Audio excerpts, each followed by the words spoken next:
Have you ever wondered why the Titanic, the ship that was promised to be unsinkable, ended up being the protagonist of one of the greatest tragedies in history? Before we begin, please leave a like, share this video, subscribe to the channel, and support my work by clicking the link.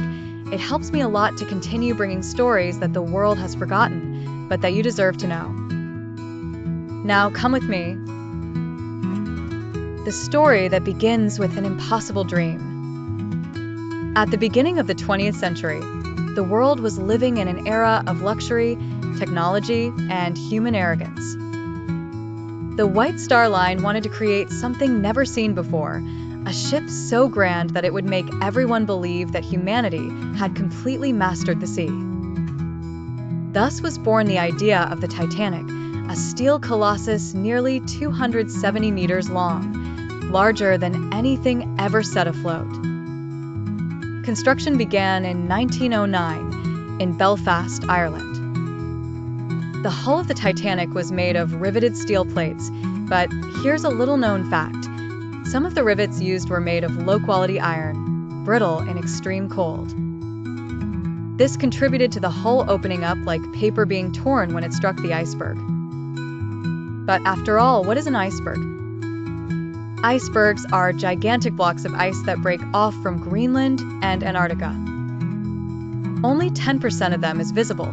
The rest is hidden underwater, larger and more deadly than it appears.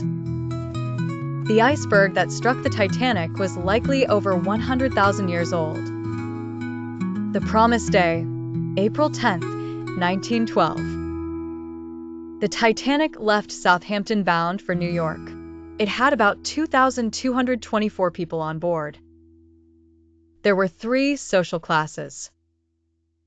First class, millionaires, businessmen, artists, politicians, people like Benjamin Guggenheim, John Jacob Astor, the richest man on the ship, and the famous Molly Brown, who became a heroine. Second class, teachers, doctors, merchants, middle-class people dreaming of a new life in America.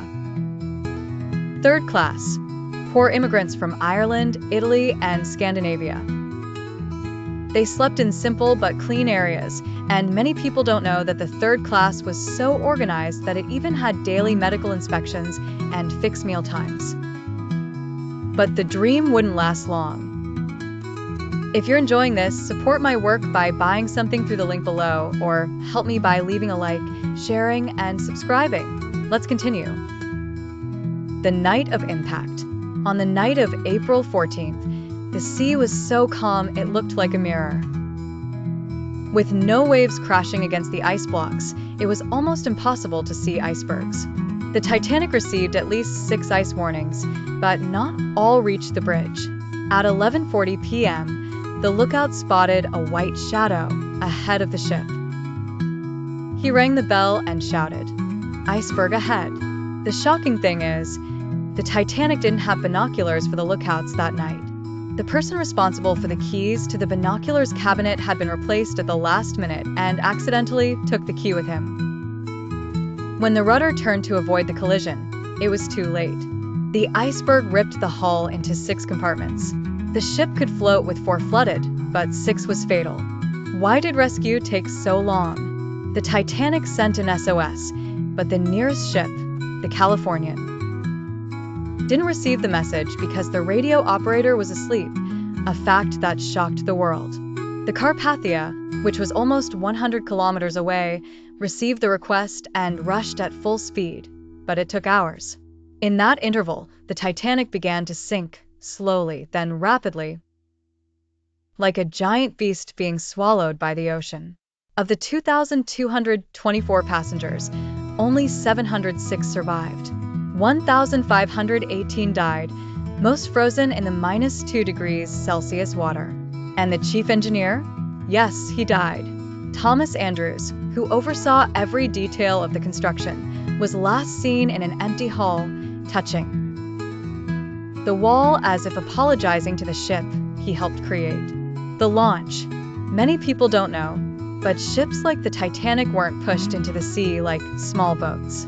They were lowered down steel ramps, using grease, weight, and gravity until they first touched the water. Then tugboats took them. To the shipyard to be fitted out and finished. A detail few know. Before setting sail, a silent fire burned inside the hull, a coal bunker that couldn't be completely extinguished. Some experts believe that the excessive heat weakened the steel in that area precisely where the iceberg touched. Coincidence? Destiny? Human error? Arrogance? Perhaps all of the above. Now then, like, share, subscribe, and support my work by clicking the link. This helps me bring more stories that the world needs to hear.